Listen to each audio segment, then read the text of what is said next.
gosh. Ooh, this screen's all messed up. Sorry, I did not adjust this. Oh, do you want me to check too if it's coming up properly, like the sound? Yeah, sure, that'd be great.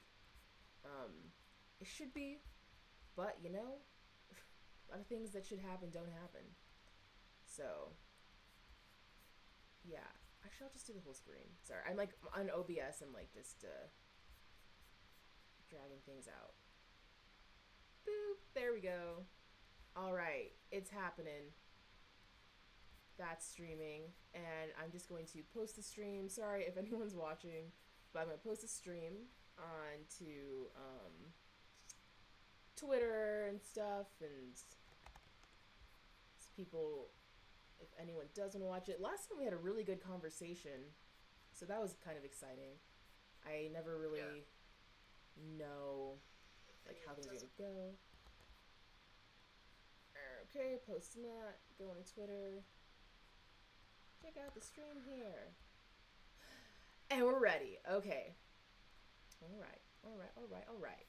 Okay, everyone. Yeah. So, for anyone who's watching right now. Oh, wait, sorry. Is the audio good? Before I can hear you. I'm just gonna check and make sure if everybody wants to say a little something, just so we can see. A little something. A little something. A little something. A little something. Sweet. Yes. Okay. Awesome. We always have technical difficulties, so it's nice that we don't right now. But yeah, so for anyone who is watching, this is book club. We have it every other week, and this time we had it twice in a row to kind of like change the schedule to accommodate other people, but it's still going to be bi-weekly. If you want to look at these book clubs, they kind of are a nice podcast or stream kind of thing.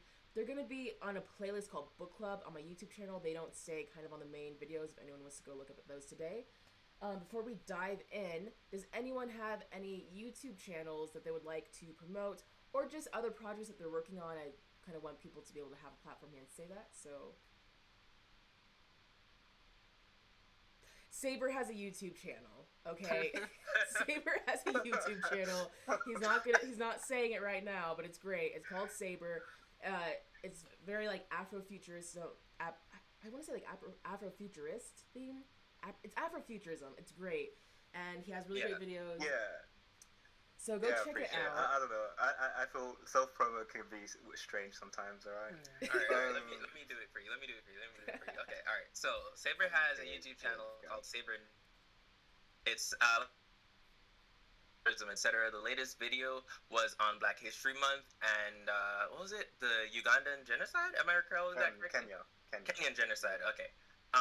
Yeah, and it talks a lot about like very critical elements of African history, the Windrush generation, and stuff like that. It was definitely super interesting for me to learn, especially as a Jamaican and stuff.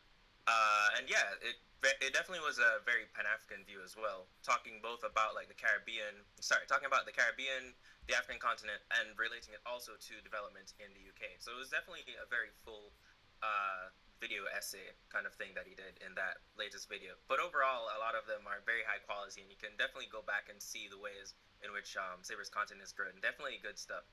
Yeah, thank you, Lecton. Oh, thank you. Yeah. So yeah, definitely check out Saber if you haven't. Also, Curse Queen has a channel called Curse Queen where they upload, just like videos of like games and stuff, or like gaming. So definitely go check that out too. There are links that should be in the description right now of both their channels. So yeah, definitely check that out, and we'll start book club. Today we are reading Ujamaa. It's by Julius Nyerere. He is from Tanzania, and he talks about African socialism.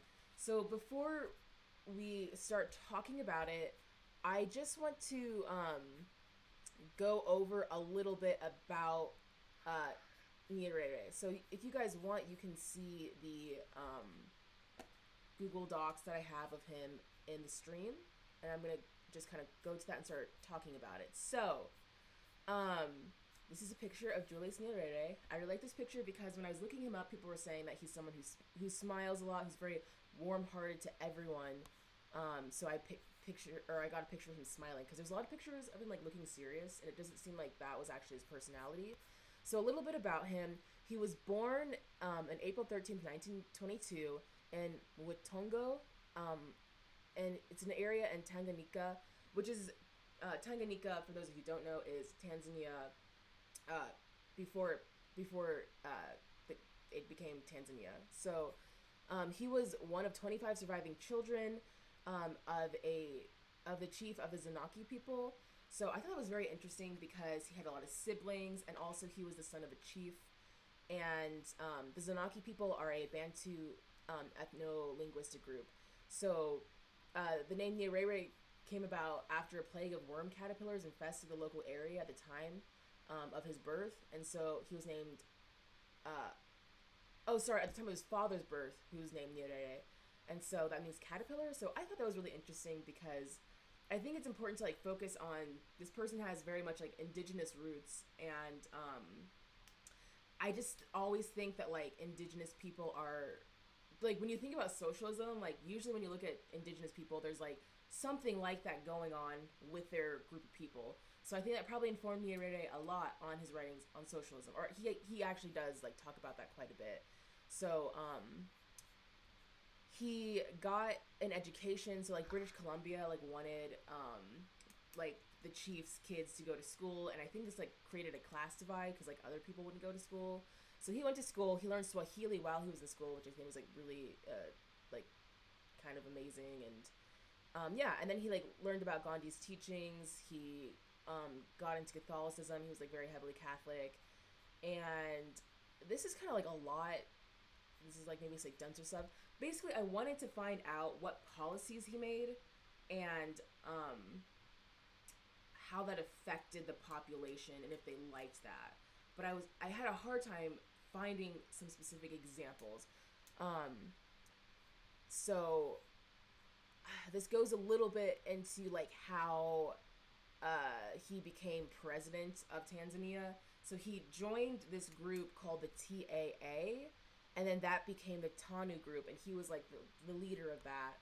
And then eventually they had like these elections, and people voted.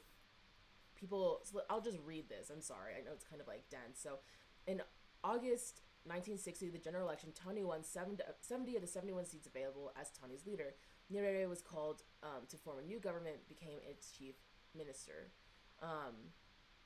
So that happened, and then so Tanganyika would retain the British Queen Elizabeth II as its head of state for a year before becoming a republic. One of Nyerere's first acts as prime minister was to stop supply of Tanganyika laborers to South Africa gold mines. So basically, like, I just thought it was interesting because he like achieved this peacefully, and he like, yeah, I don't know. I just thought that was interesting. It was like through voting and through peaceful means that they achieved like this status, and that the British like let them go. So on December 19th, Tanganyika gained independence. 6 months after independence, the government abolished the jobs and salaries of hereditary chiefs whose position could conflict with the government's officials, who were often regarded as too close to colonial authorities. The government also pursued the Africanization of the civil service, giving service pay to several hundreds of white British children and appointing indigenous Africans in their place for whom were insufficiently trained. Nyerere acknowledged that such affirmative action was discriminated towards white and Asian citizens, but argued that that was temporarily necessary to redress the imbalance caused by colonialism. By the end of 1963, about half of the senior and middle grade posts in the civil service were held in indigenous Africans, which I think is great. So yeah, it just sounds like he was like trying to like even out the playing field for indigenous people, and white people and Asian people found that discriminatory, but he found it temporarily necessary. Yeah, so it seems like, and he also became president, and he won with like 98% of the vote, so it was like a no-brainer that he's gonna win that presidency. Wait, Lua, yeah. Would you mind saying that part about the discriminatory thing again? Yes. Do you want me to read it or just like say it? Yeah, can you read it? Sure. So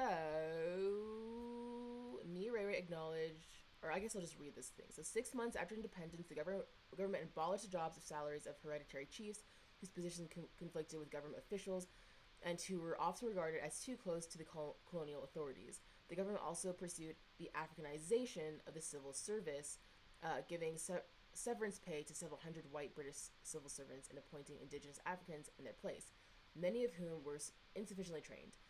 Nyerere acknowledged that such affirmative action was discriminatory towards white and Asian citizens, but argued that it was temporarily necessary to redress the imbalance caused by colonialism. By the end of 1963, about half the senior and middle grade posts in the civil service were held by indigenous Africans.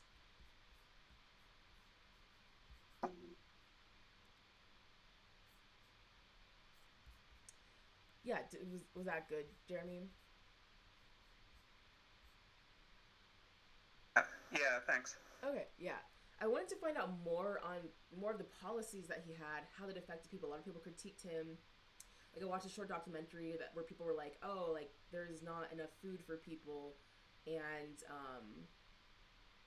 he said that that's not because of socialism, that, like, they're actually more efficient because of socialism at the moment, but he didn't say, like, how, and I really wanted to just kind of, like, get into that more, because it seems like while he was president, you know, from what I understand, people, like, look very fondly on him still in Tanzania, and I could be wrong, but that's what I've read, and it just seems like he implemented a lot of stuff that was very clearly socialist, but I want to read, like, what are those specific policies that he implemented.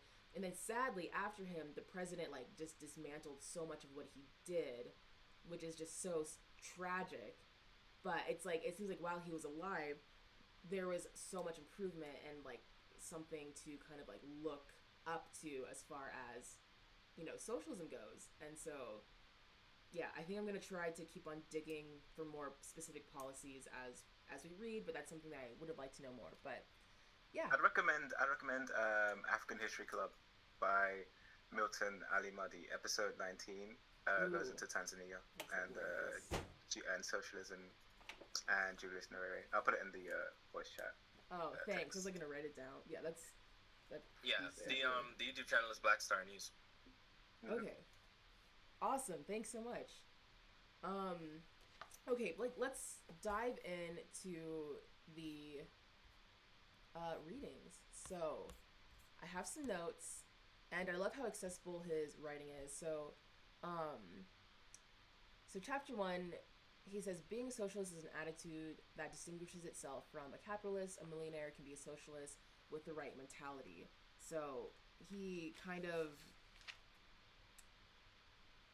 so he says on page 1, I believe, maybe it's not page 1, this is the intro. Yeah, page 1.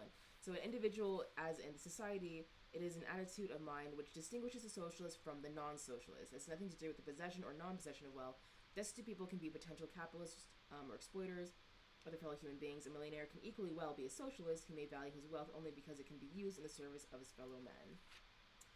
Do you have any thoughts on this?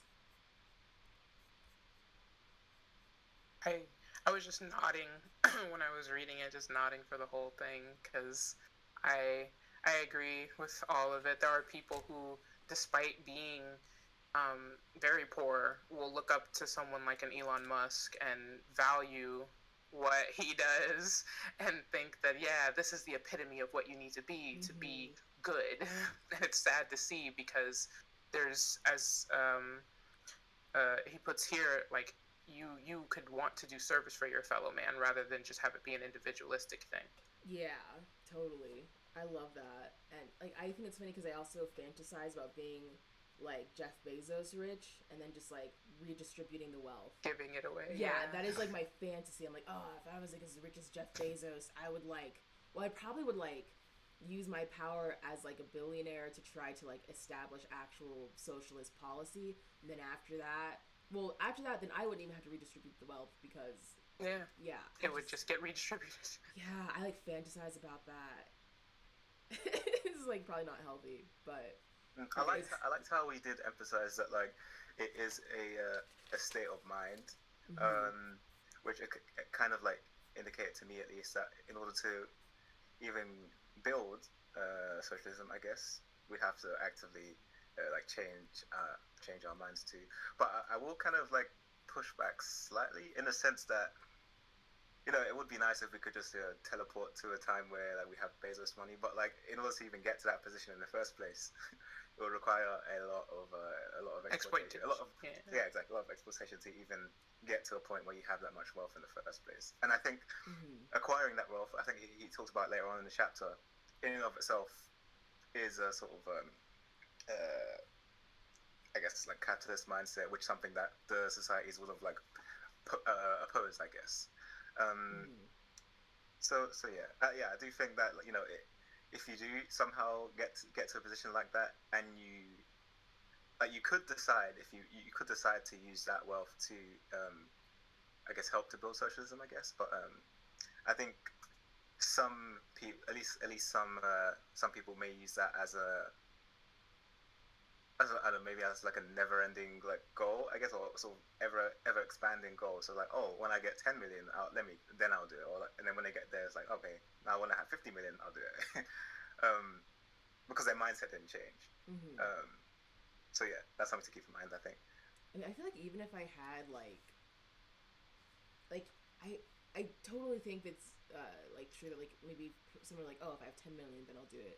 But I feel like even like now, like even with like the money that I have, like I still want to try to redistribute it, or like use it for some sort of like communal thing. Like I don't know, I'm trying to like use, like I live like in a community house. I'm trying to like use the community house for like communal stuff, and like I don't know, there's yeah, because you have the socialist mindset, which is what he would definitely applaud, I guess, right? Yeah, but so yeah, maybe I'm like not quite understanding like what like you're saying with like the 10 million thing, and like people like or like, are you saying like people who would like just keep on waiting before giving their money away? I mean in the sense that like it's one of the things where like if one were to like prioritize acquiring a certain amount of like capital, for example, just like it's almost as though I've seen so many situations where like people just will never be satisfied by that, right, in the sense that like, yeah, it's just like they just want to keep on acquiring capital, and then, you know, being like, oh, someday I'll redistribute it, but like because they can maintain the capitalist mindset, it just doesn't happen. They just keep on trying to acquire more and more. But yeah, like if you can somehow maintain that mindset, then I guess number one, I feel like it would get hard to even get to that point. But like, and if you were to somehow get to that point, I think it's definitely possible. It's not impossible to do, but I just think that it's the shift in mindset may make it even hard to get to that point in the first place, if that makes sense. Yeah, that makes sense. I understand. Okay. The next thing that I put down is African societies produce less millionaires, not because of a lack of wealth, but because they have the capitalist, they lack the capitalist conditions for people to easily hoard wealth.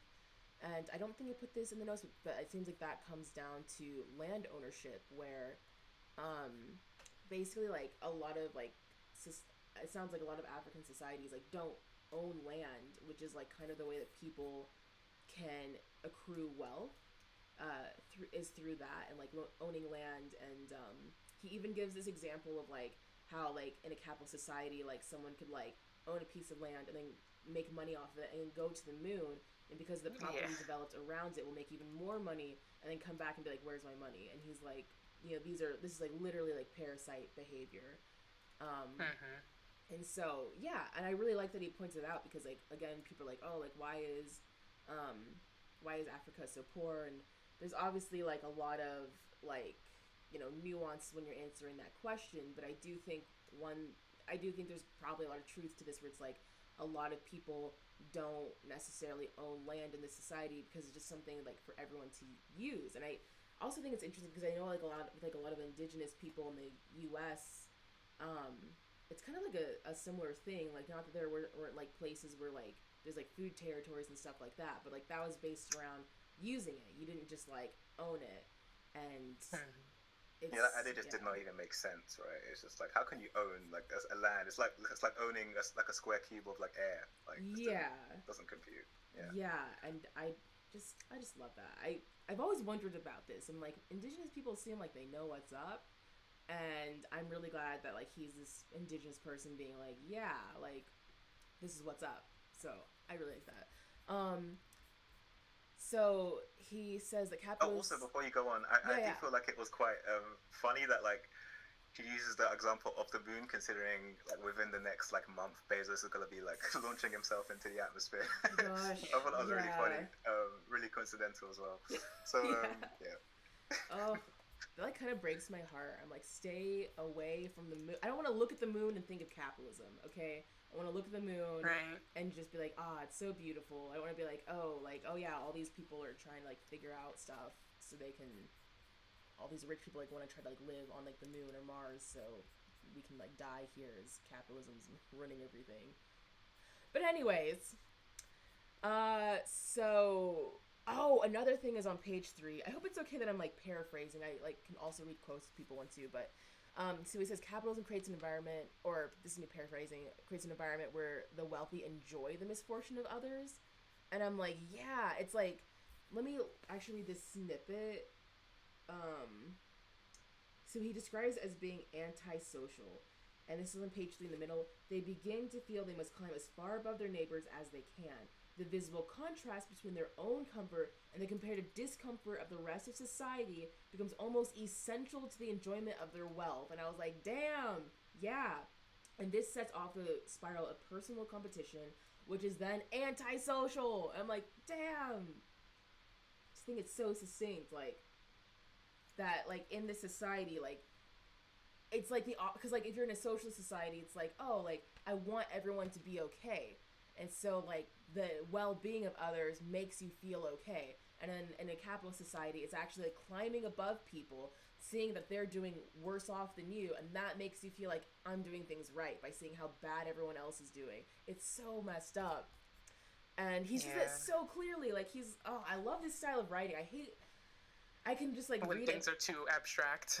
Yeah, I'm like, I just know exactly what he means, like, the first time I read it. And, like, I feel like in academia, it's, like, kind of, like... dense. It's needlessly dense, but it's also, like, this academic gatekeeping. And I kind of think it's a little bit ridiculous. I think just write in the most clearest terms possible, and I love that he's doing that.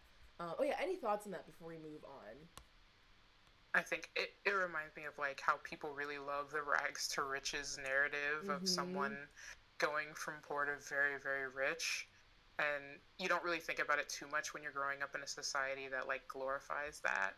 Because you're just kind of like, yeah, of course, you would want to go from, like, your old neighborhood where you drive through it and you're like, oh, I used to live over there and now I don't have to even drive near this part of town. That's bad, you know, because it's... that's just a cycle where someone else is now there, and the chances that they'll get to where you are slimmer and slimmer with each passing moment. Yeah. I'm gonna start reading comments because I'm used to people not commenting, but we actually have just a few. So Veronica says hello, Veronica,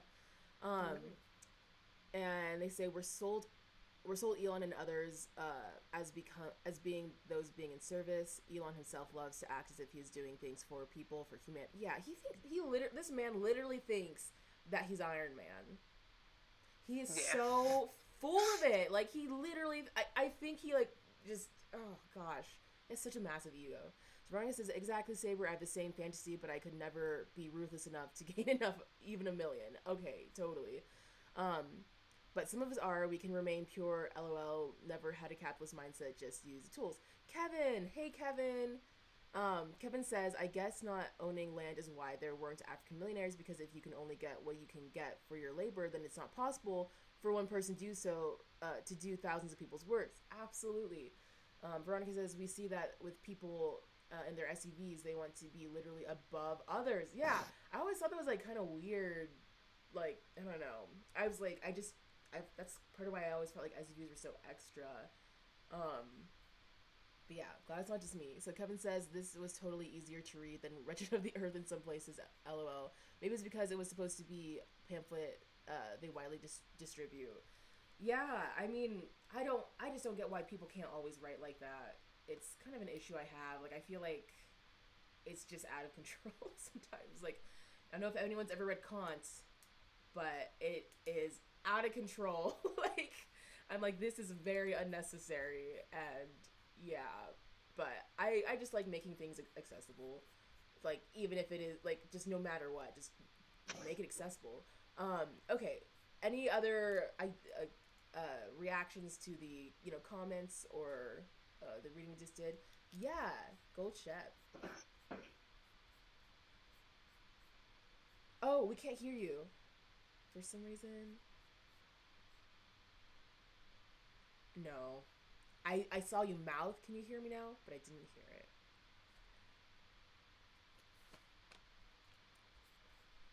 it. No. It's still... Technical difficulty! Is it your phone? Are you using your phone? It might... You're using your... Okay, I can see you perfectly mouth these words. Yeah, I can read your...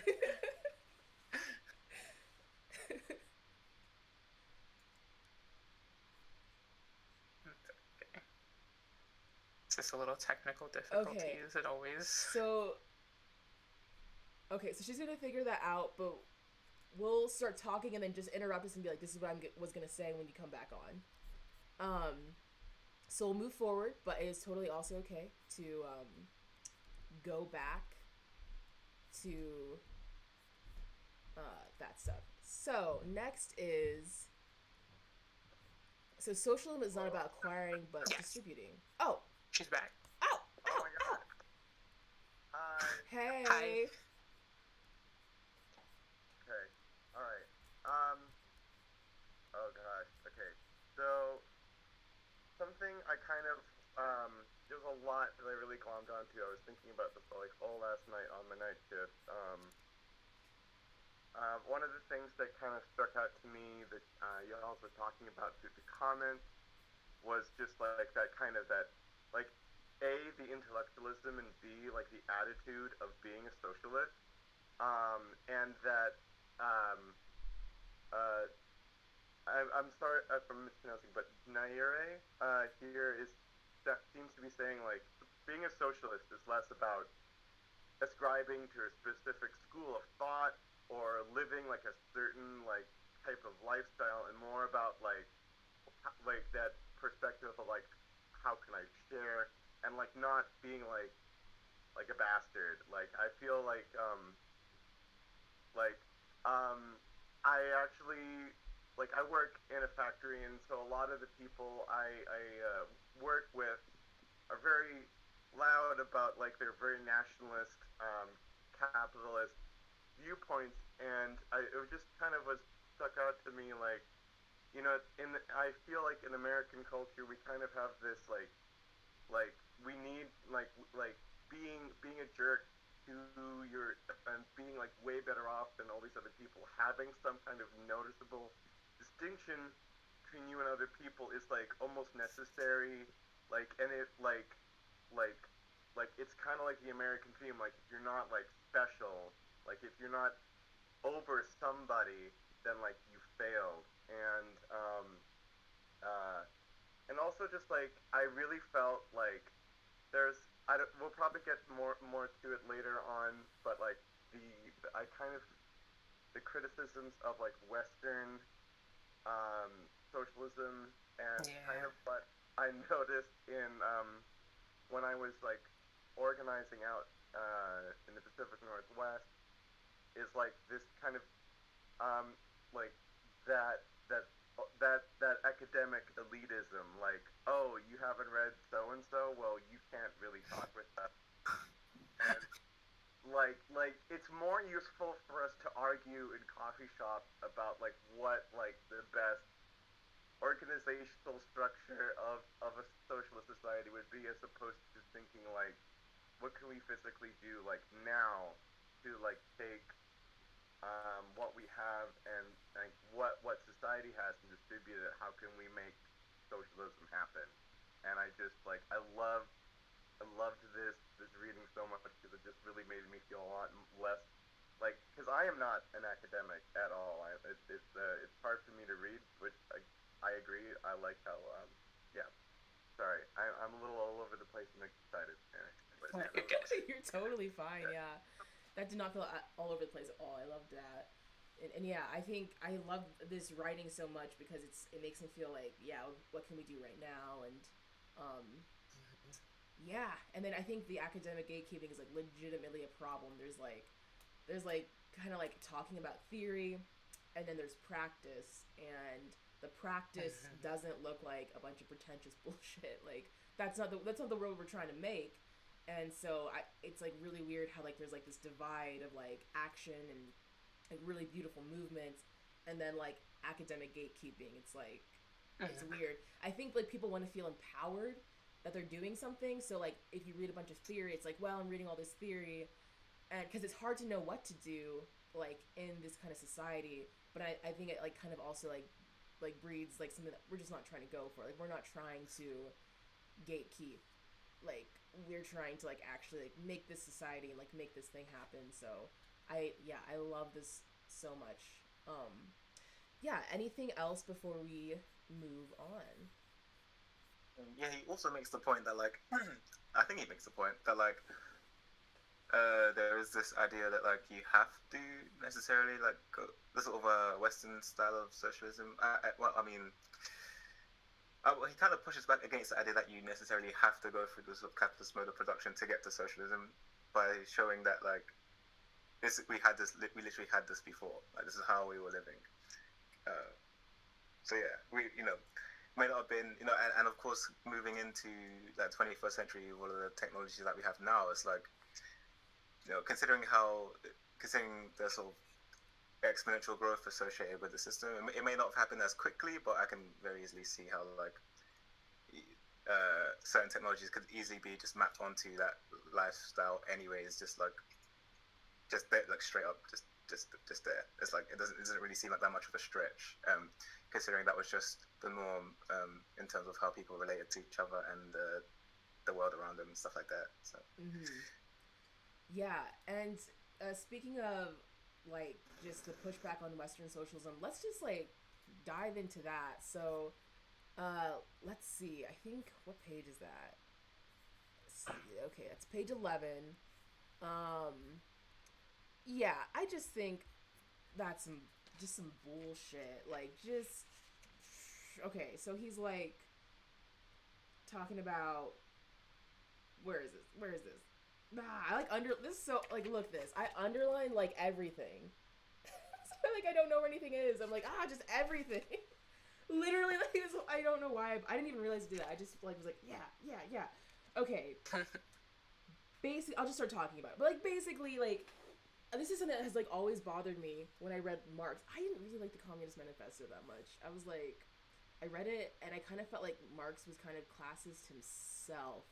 And I thought that was like weird. But anyways, it really bothered me how they're like, yeah, you need capitalism to get to socialism because like, it's just so it's like a natural progression of things. I'm like, okay, why is that like necessary? Like in philosophy, like when you say like the word necessary, it like really very much means like like all triangles have three sides. In order for it to be a triangle, then it must have three sides. If it doesn't have three sides, then it's not a triangle. It's like the definition of a triangle is necessary to it. So it's like, why do we necessarily have to have capitalism to get to socialism when there's all these indigenous people who are just doing it? I'm like, why? And I was like, that just really bothered me. And yeah, so I just love that Nyerere is like, no, we've been doing it this whole time, actually, and like we don't need capital. Like we don't need this really bad thing to happen to us in order to see like this, to understand this really good thing. And yeah, if anyone knows like a quote. There's the European version of socialism. It means inseparable from the end, which becomes the basis of a whole way of life. The European socialist cannot think of his socialism without its father, capitalism. That part. Yeah. That was like you need one for the other to exist. You need the villain for a hero, and you don't. You just don't. You can just be happy. That's like something that like I think is I don't know why this like bothers me so much, but like you don't need to like go through something super messed up to be able to just establish something that's like that's good for everyone. that really irks me. But I guess I don't have much more to say on it than that. Does anyone have anything else they want to add? Yeah, go ahead. I'll go after you. Yeah, that was. I just wanted to say that was like the part of the book that stood out to me the most. Really, is that I in part of when he's explaining that, he mentions that the ultimate birthplace for that European mindset is like the monarchy system, and it's like you because you conceptualize revolution in this way that you're like overthrowing your monarchs, and this is like the next phase. That's like a completely different conceptualization than like actually starting from the ground up, and it made me think like I wish that I could conceptualize things in a way where it's not like starting from the overthrow, but I don't really think I can. And that like it would be great if, I don't know if this is going to be coming up in the book, is if like, you know, you can reframe your mindset to where, you know, we have so much European indoctrination. How do we get rid of that? Mm-hmm. Yeah, so I think that although it is very clear that it is possible to have, for example, like socialism without having to go through capitalism, I do feel like that obviously depending on the context, leveraging the sort of rapid industrializing powers to, for example, like generate like enough productive forces to, for example, defend yourself against like the US empire, for example, is still like a valid thing to do, I think.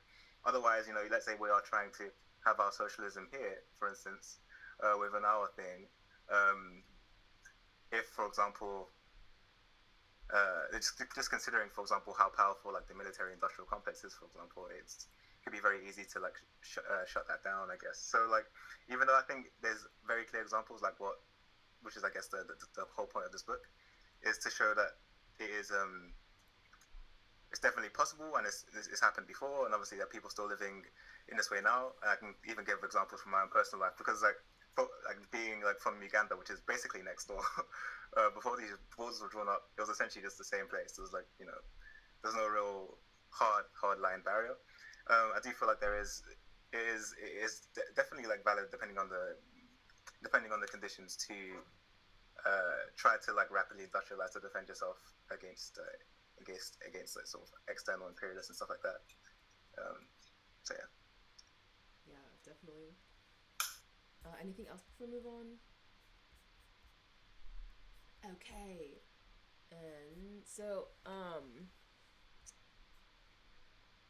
I do want to just, he did emphasize on page 4 that like socialism is about distributing, not acquiring.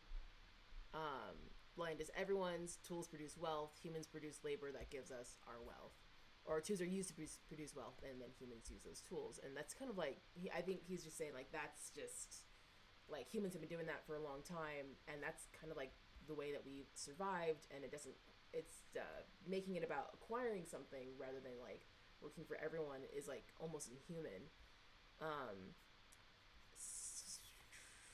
So he says that in traditional African society, everybody is a worker, everybody shares the wealth. That's also on page 4. And there's a couple things I guess I just want to try to touch on before we end. Like he talks about how like the elder has worked his whole life, and like even then when he's not working, like he's still rich because he's given so much of like his care is placed in the hands of everyone else, and I think that's really beautiful.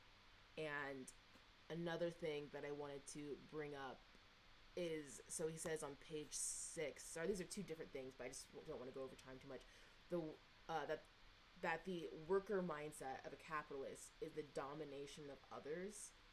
And I thought that was like a very interesting contrasted when he's talking about like his tribal community and how that's like work is for everyone, like work is like for everyone, and like in a capitalist society it's about the domination of others and getting other people to do stuff like for your benefit. I just think that contrasted was like so, like I know like people always like talk about like you're not giving like the value of your labor and but it was like that domination contrasted with like the picture of everyone helping everyone. I was like, dang, that is so just disgusting. And yeah, any thoughts on that? I know I kind of said two things, but yeah, does anyone have thoughts on the domination and also the elders being rich?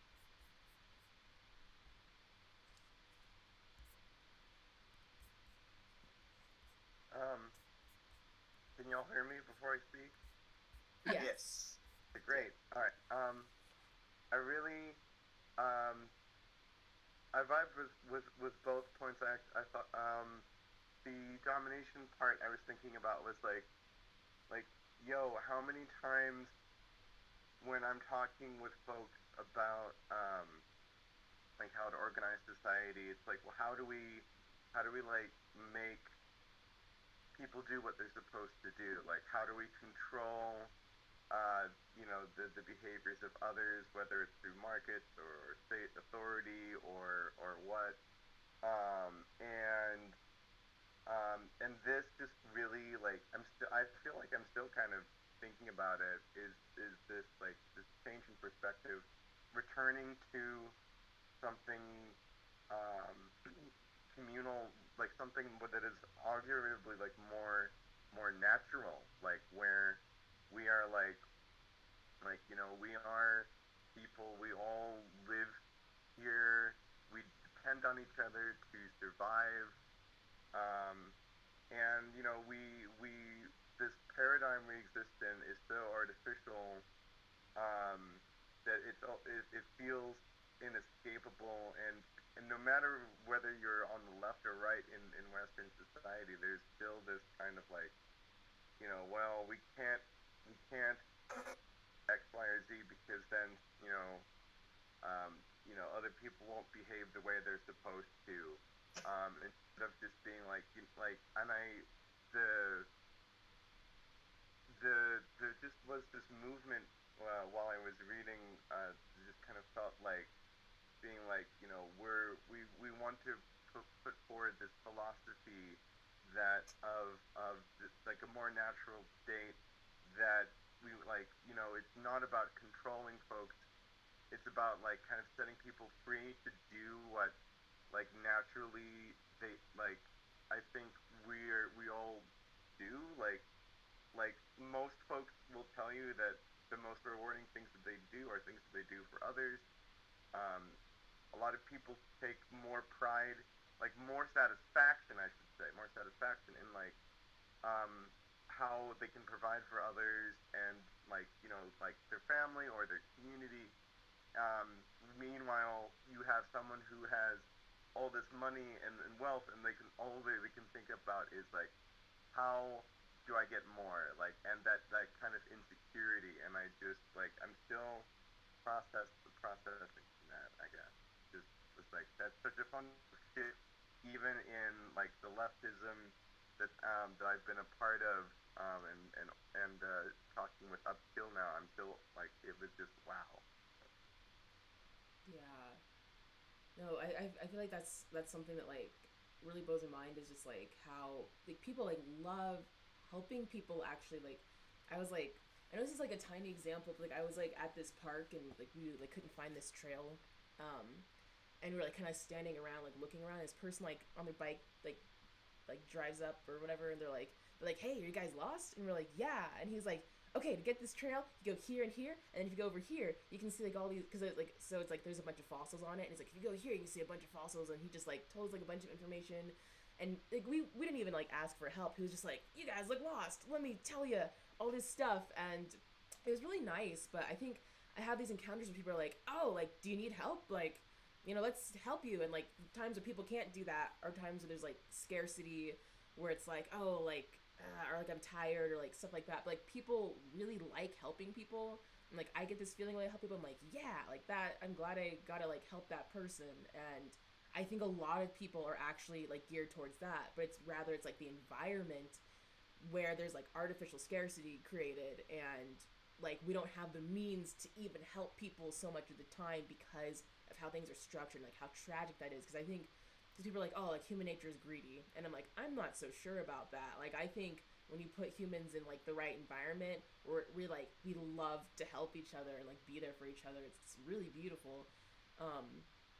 But yeah, yeah. And then I have one more thing that I want to talk about before we wrap up. Is there anything else? Okay, so I guess like one thing that kind of came to mind as I was reading through this chapter was that definitely just like reflecting on going like back to Uganda and stuff like that. And there was always this thing that I can never really like put my finger on. There's like sometimes when people are like, obviously there's obviously issues and people that are there to screw you over or whatever, but like there's like many instances where I'm just like, why are these people like so hospitable? Especially when it's like a family gathering, or like we go especially towards like some of the villages like slightly out of the city and stuff like that. But yeah, there's like many instances where like we go there, and even to kind of tie it back to the whole elders thing that was talked about before. When we go to when we go out to meet with some family stuff like that, like the sort of respect for the elders just like on a different level that I just was not used to in comparison to being in the UK. And yeah, just sort of the explanation of what this person may have given to the community as they have grown up and as they've lived their life and stuff like that kind of makes more sense in that regard. But then also I can draw like I can sort of remember situations where it's like certain things like need to get done. So for instance, I went to my uncle's farm and stuff like that, and there's certain things that need to get set up when we drove there.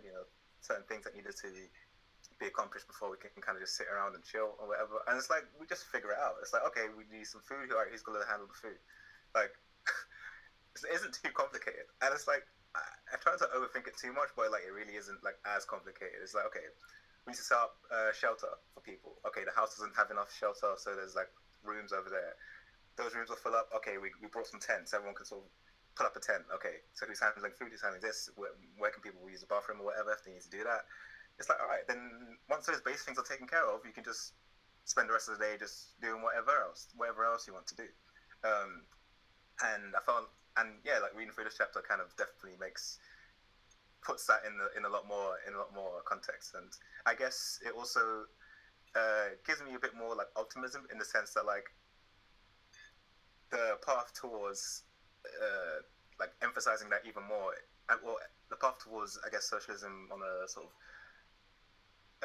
like local level or like national level or even like continent wide, it may just be a matter of just emphasizing those elements even more as opposed to introducing something completely new that's like foreign to those people, because it really isn't like really isn't. It's one of those things that's almost like in the air almost. You kind of feel it, I guess. So yeah. Yeah, that's awesome. So the one thing that I just want to talk about before we wrap up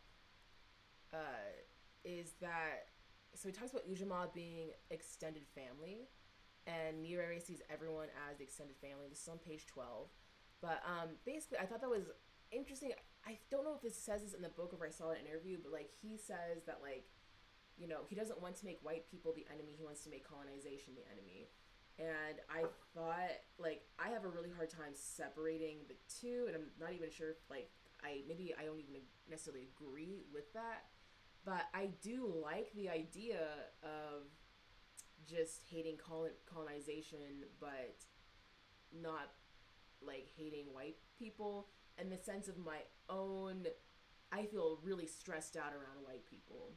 Like, I feel, like, really, really, really stressed out when I'm, like, yeah, I don't know. I just grew up in, like, a very white area, and I think a lot of black people kind of, like, have that reaction. Even if they didn't grow up in a white area, it's, like, can be very stressful to be, like, around white people because, like, something racist is probably going to happen, and it's, like, exhausting. So, like, figuring out a way to detach that and, like, just for my own sanity kind of sounds nice, but I also would like to hear more of like how he can possibly do that, like separate like colonization from white people when white people are still colonizing people and are still like willfully ignorant, and like how do you like not like let that become like overwhelmingly like frustrating to say the least. So I don't know if he's gonna ever go into that more, but he does like end with that. It's like Ujamaa being extended family is like he sees that for every human, and for me I don't know if I'm on that level because I kind of think there's like plenty of humans we could do without. Like I'm not like, like I'm just I'm not like that anymore. I used to be Christian. I think I mentioned this like in the last book club, but I think there's just humans we can do without, and I feel kind of fine about that. I don't even mean that in like a callous way. I just like think practically some people really fucking suck, and we just don't need them. But any thoughts on that? Yeah. Oh, I was gonna say, I think that with like familyhood, the way he describes it is basically like it's within us all to be that way. If you look back at different societies and how they're structured, regardless of like skin color, we all do socialism in a way. Like we're social creatures. We benefit from interacting with each other. We have conflict internally. There's conflict within Africa. There are tribes that hate each other and things like that. But if you are stranded in a desert, two people from different tribes, they know they're going to have to work together to survive those conditions. The enemy becomes those conditions, and working together and being cooperative. And I think that that's the root for most things. I do understand the mistrust of like colonialism and whiteness, because whiteness has centered itself at like the top, and white people will benefit from that. But I think that there's like togetherness and stuff, because I'm from the South, and there's kind of like a kinship there, even if it's like you say, filled with tension. But that's just the way I see it. Like most humans and most cultures have those roots in togetherness. It's just as, industrialization happened, and he describes it too, and those things developed, there's like a separation. That's a huge problem in the US, a separation from togetherness, and everything is like scheduled and forced, even when it comes to like being together with people. So any other thoughts? Yeah, I'll also say that I'm also from the South, and I grew up in New Jersey, but then I moved down south, and when I got down here, it was like, wow, I understand why people are like so anti-white people. I feel the same way now, because like the stuff I experience here is just different, right? But then like you stay in that mindset for a little while, and it's easy to like frame your well, not easy, but like you get susceptible to framing your entire mindset around like if we could solve whiteness, then most of the problems would go away. But then like I'd have extended vacations to Trinidad, or I'd be like in leftist groups that are like largely black people, and it's like, nah, y'all are messed up too, and we've got some other problems that we need to fix, and so like it becomes necessary to frame it as an anti-colonial thing, because like if you're around them and you're like, nah, you're trash, you're acting like a white person right now, they'd be like, what do you mean? That's not what I'm doing. And there's like no way you can convince them of that. So it's like you have to reframe it as like there are other problems that are just as important. Well, I also think like if people are like, I think it could also be like you're acting out whiteness, as in like I don't know if, like I have like this book called like White Privilege, and it talks about I almost wish it was called like whiteness or even white supremacy, but like I think you can be like a person of color and still act out like white supremacy, like to put it in like before like diving into like what is whiteness, but not saying that you don't know what it is, just like I know that like maybe not everyone watching, it's just like it's like this whole rabbit hole, but yeah, I think like everyone can enact whiteness because of the culture that we grew up in, and you can, or even like the global culture, like you could argue that like because of how Western media is so like prominent in so many countries, that people can still pick up on like certain like racial tendencies of whiteness, and so it's like and then I think but I definitely agree like the problems aren't just with white people, like there's problems even in like black leftist groups and things like that. It's just like I think because I'm around white people so much, and I grew up like pretty much only around white people, like it was just like beyond disappointing. Like it was honestly like traumatizing to be like just around people who didn't want to understand, couldn't, and would tell me that racism isn't real, and then also like on like say something really racist. Like it would just be like, yo, that was racist. Like, oh, like it's not racist that I think like black people deserve to get killed by the police, because they do deserve to get killed by the police.